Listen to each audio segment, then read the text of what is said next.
On nous appelle la Société de minuit.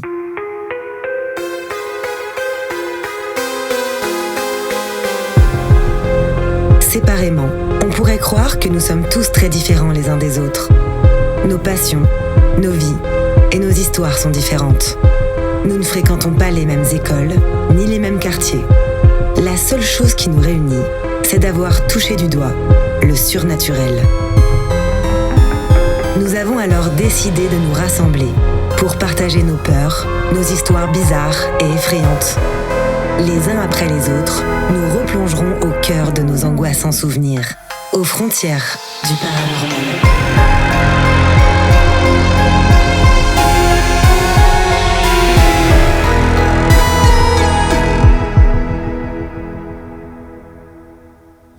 Si vous écoutez cet enregistrement, c'est bien parce que, vous aussi, vous partagez cette fascination pour l'étrange. Vous êtes les bienvenus, mais attention, préparez-vous à sortir de votre zone de confort, car les histoires que vous allez entendre se sont bel et bien produites.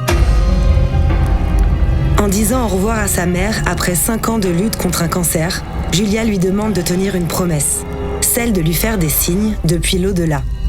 Mais le bon moment pour réceptionner certains messages n'est pas toujours celui qu'on imagine. Cette histoire s'intitule « Les papillons ».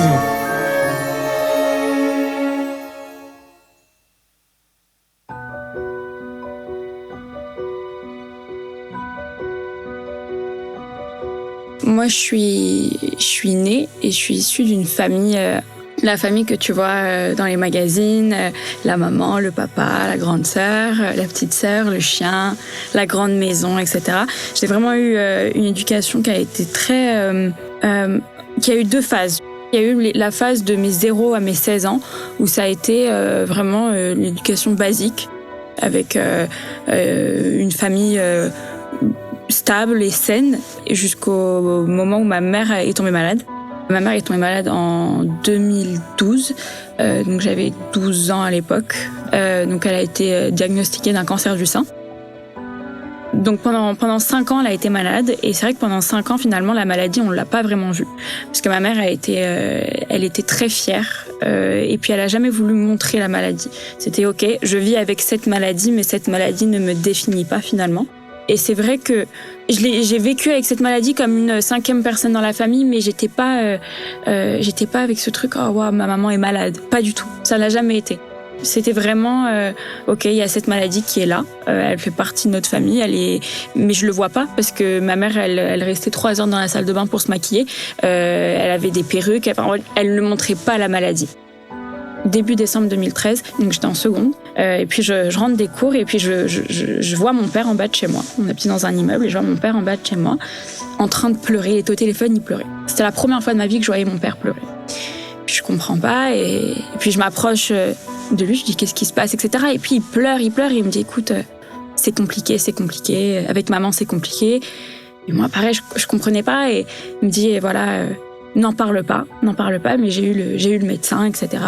Elle a des métastases osseuses, c'est très compliqué. Et puis je lui dis, je comprends pas, ça veut dire quoi des métastases osseuses? Pourquoi tu pleures? Je comprends pas. Finalement, la maladie, ça fait 5 ans qu'on la connaît, elle est là. Qu'est-ce qui va changer? Ma mère, elle est toujours forte, elle est toujours debout, elle se maquille, je la vois partir tous les matins. Donc, j'arrivais pas trop à comprendre cet état-là. Et il me dit, écoute, en gros, ses jours sont comptés. Et là, je me prends une grande claque et je me dis, attends, comment on passe de 5 ans avec cette maladie qui fait partie de la famille, qui est là finalement, que je ne vois pas, à du jour au lendemain, dans quelques mois, elle n'est plus là.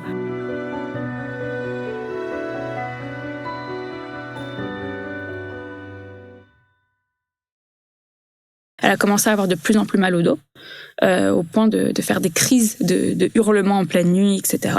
Et au bout de quelques jours, mon père me dit, écoute, voilà, on va faire hospitaliser maman pour son dos. Ce même soir-là, je dîne avec ma mère. Je crois que c'était la veille avant qu'elle parte à l'hôpital. Et en fait, on parle de la mort. Et puis, en rigolant, elle me dit, voilà, tu sais, moi, à l'époque, j'avais demandé à ma mère de me donner des signes si elle partait. Et puis, on avait conclu d'un signe toutes les deux. Si un cadre tombe, c'est que c'est elle. Et du coup, elle me raconte que quand elle a emménagé dans cette maison qui a été la maison dans laquelle j'ai grandi, ça faisait peut-être 1 mois qu'ils étaient dans cette maison, et puis ils étaient en train de faire à manger avec mon père dans la cuisine. Et à l'étage, il y avait une mezzanine avec un bureau, et ma mère avait accroché plein de cadres. Et puis d'un coup, il y a un gros brouhaha, et en fin de compte, tous les cadres étaient tombés. Et mon père, en fin de compte, monte à l'étage disant « Mais c'est quoi? Qu'est-ce qui se passe? Merde, attends !» Et elle lui dit « Mais non, c'est ma mère. Je sais que c'est ma mère. C'est-à-dire que je suis au bon endroit, je suis là où je dois être. C'est un signe finalement. » Et moi, j'étais là, je lui dis « Waouh, c'est incroyable, etc. » Je dis « Mais faut qu'on se donne un signe toutes les deux. » Elle me dit « T'inquiète pas. » Je lui dis « Mais maman, par contre, tu me donneras vraiment un signe. Hein, mais tu m'éteins pas la lumière ou tu me tires pas la couverture. Enfin, moi, je veux pas que tu me fasses peur. » Elle me fait « T'inquiète pas, je te donnerai un signe. Tu pourras savoir que c'est moi. T'inquiète pas. » Le lendemain, elle rentre en hospitalisation. Et puis, finalement, là, tout s'enclenche très rapidement. Donc, on l'a fait hospitaliser chez nous. On transforme le dressing en une chambre hospitalière, tout simplement. Et finalement, ça a été très dur pour moi. Et j'ai arrêté de rentrer dans cette chambre. Voilà. Pendant 2 jours, je voulais plus rentrer. Parce que je me disais, écoute, on se reverra quand ça ira mieux. Il est 23h et je vais me coucher. J'avais mon plaid dans les bras et je vois mon père avec ma sœur et l'infirmière. Mon père est en pleurs. Et l'infirmière, finalement, lui dit « Écoutez, je vous laisse tous les 3 en discuter. » Et puis je dis « Qu'est-ce qui se passe ?» Et ma sœur me regarde et me dit « C'est maintenant. Voilà, elle va partir et c'est maintenant. » Et là, je dis, comment ça, elle va partir? Enfin, il y a un train, je comprends pas, il y a un horaire. Elle me dit, non, le cœur est en train de ralentir. On le sait. Donc, c'est juste le cœur qui a décidé que c'était le moment. Et je me souviens avoir écrit ce message à ce petit copain-là, qui était plus mon crush à l'époque que mon petit copain. Mais je lui avais dit, écoute, faut que je te laisse, ma mère va mourir. Je pose mon téléphone, je pose tout. Et puis, on rentre tous les 3 dans cette chambre. Et en fait, c'est un moment qui va être figé dans le temps aussi, où je m'assois, j'attrape la main de ma mère. Mon père est au-dessus, ma sœur est à côté d'elle. Ma sœur est infirmière et en fin de compte, elle compte les battements du cœur. Et au bout d'un moment, ma sœur nous a regardés, nous a dit « Ça y est, c'est fini. Elle est partie. » Et il y a eu ce dernier souffle. On parle beaucoup de ce dernier souffle qu'on peut avoir avant de partir, et elle l'a eu. Et puis, elle a ouvert ses yeux. Elle nous a regardés et elle est partie. En fait, après, il y a tout qui s'enclenche, quoi. Mais encore une fois, c'est pas une... Enfin, je veux dire, 1 mois avant, je m'attendais pas à ça. On se retrouve ce jour-là, pompe funèbre, à choisir la couleur du cercueil de ma mère, la couleur de l'urne de ma mère. Et puis après, il a été arrivé le jour, de l'enterrement. Et ce jour-là, on est en plein mois de février. On est dans cette église et puis je vois un papillon. Et je réagis pas trop. Puis je vois un 2e papillon. Et un 3e. Et puis je lève un peu la tête comme ça et je vois plein de petits papillons. On est en mois de février. Alors j'étais pas très forte en SVT, mais je me dis, mois de février, je crois pas que c'est la période des papillons. Enfin, un peu bizarre. Dans une église en plus, et du coup, j'ai ce truc du papillon qui reste. Ça reste en tête et je me dis, putain, pourquoi il y avait autant de papillons?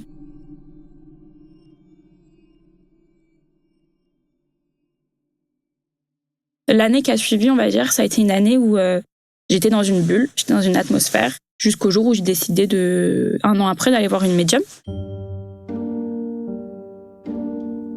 Ma mère a toujours été très sensible au monde de la médiumnité. Elle faisait partie d'une famille qui, voilà, ça a été une culture pour eux, tirer les cartes, etc.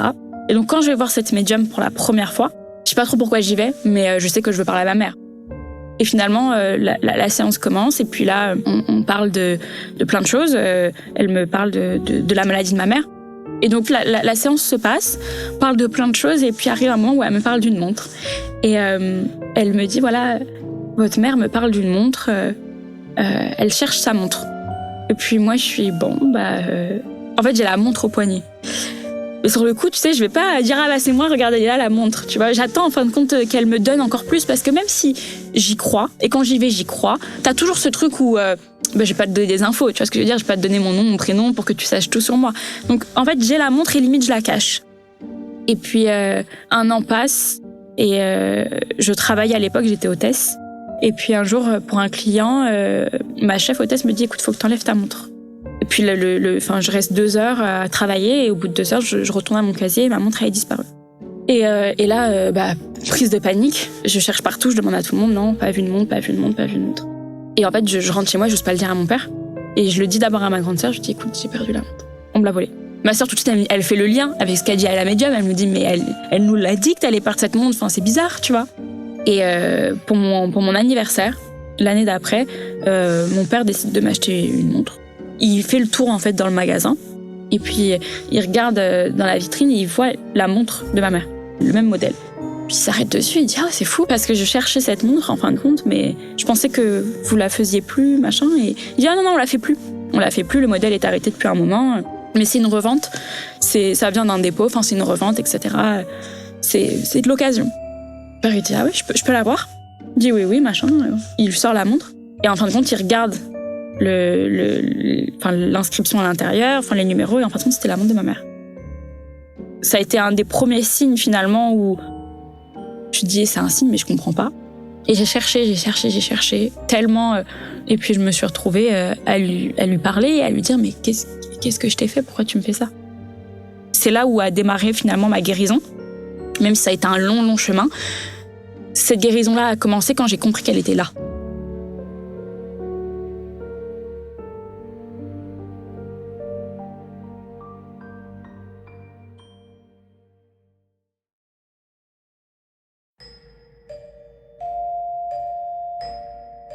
Le dernier Noël que j'ai passé avec ma famille, on est à table et face à moi, il y a la baie vitrée. Et je suis en train de je me regarde dans le reflet. Je rentre me recoiffer, je me regarde, etc.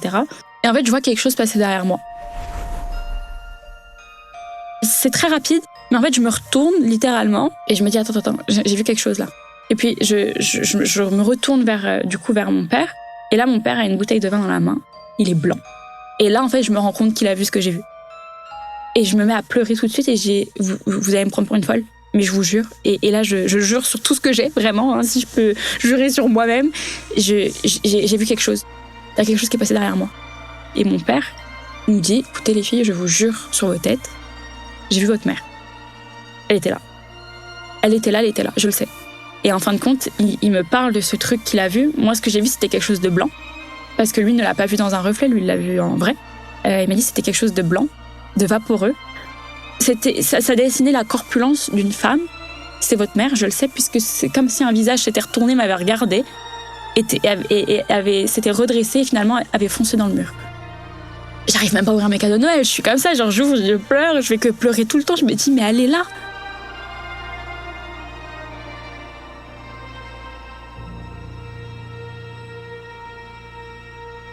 En rentrant le soir, bref, je prends mon chien, je me mets dans mon lit, etc.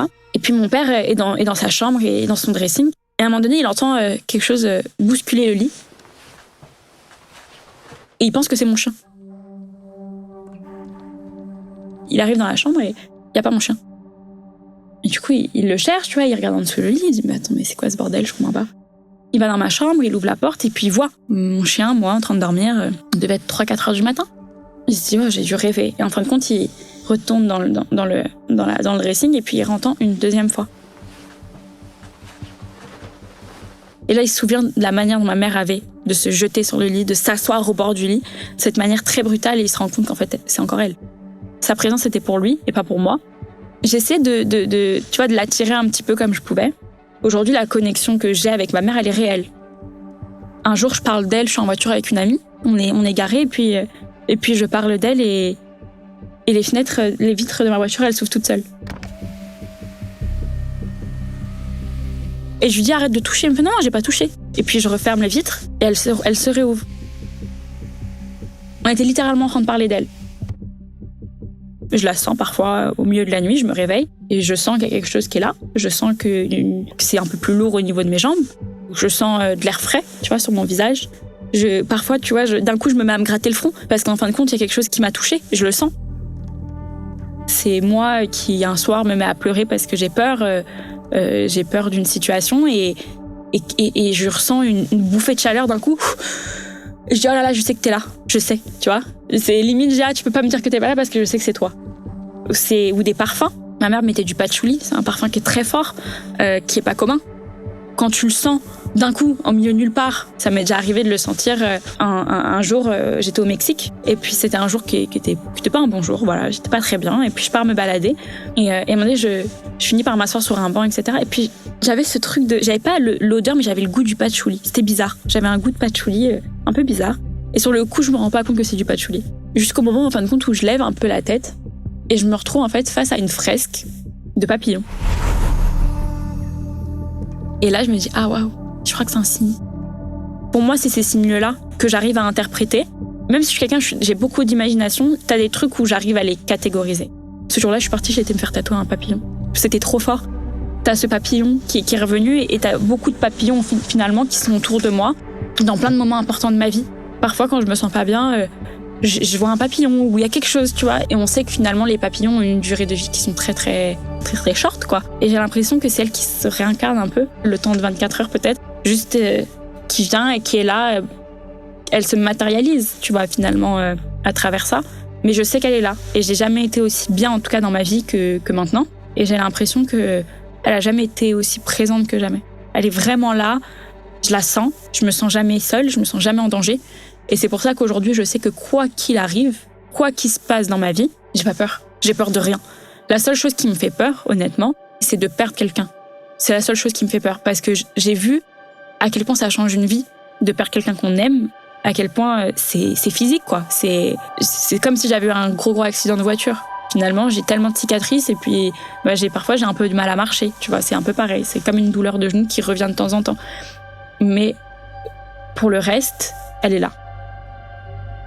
Est-ce que j'ai pas peur ? Si, parce que forcément t'as peur parce que même si j'y crois, même si je suis hyper ouverte, au bout d'un moment, tu sais, c'est comme si on te dit tu vas faire une montagne russe, hein, mais j'ai pas peur, j'adore les sensations vertes. Mais au moment où t'es sur le pic et que tu sais que ça va lâcher et que tu vas avoir ce truc là dans le ventre, tu stresses, t'as peur. Alors qu'on t'a dit 20 fois, tu sais ce que c'est et que t'as pas peur sur le coup. Mais quand t'es devant le truc, tu peux pas me dire non, je suis détente.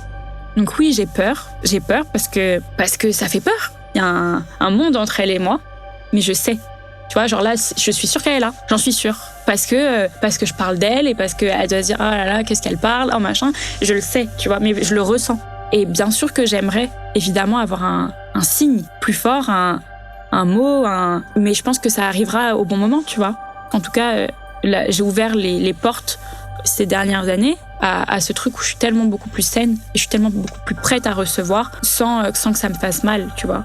J'espère pouvoir revivre cette expérience que j'ai vécue ce soir de Noël, où je l'ai vue, je sais que c'était elle, mais finalement, en plus, mais ne pas m'effondrer après, où je me dis, ah, c'est cool, ça me fait plaisir, tu vois, c'est mon petit jardin secret, je sais que je peux avoir cette connexion avec ma mère. Mais je sais que je l'ai au quotidien, mais évidemment, c'est comme tout, tu vois, un être humain, on a toujours envie d'avoir plus. Je pense que ma mère, elle a dû être accueillie par sa mère. Je pense que c'est certainement ça. En tout cas, moi, l'idée que je me fais finalement de l'après, c'est ça. Moi, j'imagine que demain, le plus tard possible, j'espère, quand je partirai, je verrai ma mère, tu vois. Ce sera ma mère, elle sera là, et puis finalement, c'est tellement réconfortant que tu y vas, quoi, je pense. Tu y vas, t'as envie d'y aller, t'as envie d'être bien, et finalement, c'est ton paradis, c'est à toi.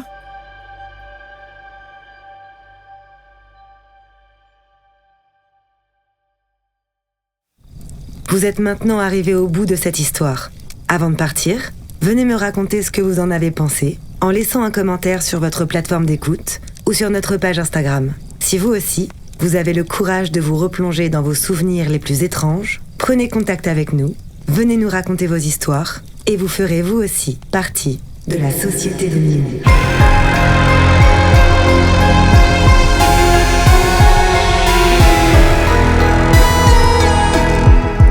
Ce podcast a été imaginé, réalisé et monté par votre hôte, Tatiana Benamou, mixé par Dimitri Benamou, et la musique du générique a été composée par Jérémy Marlon.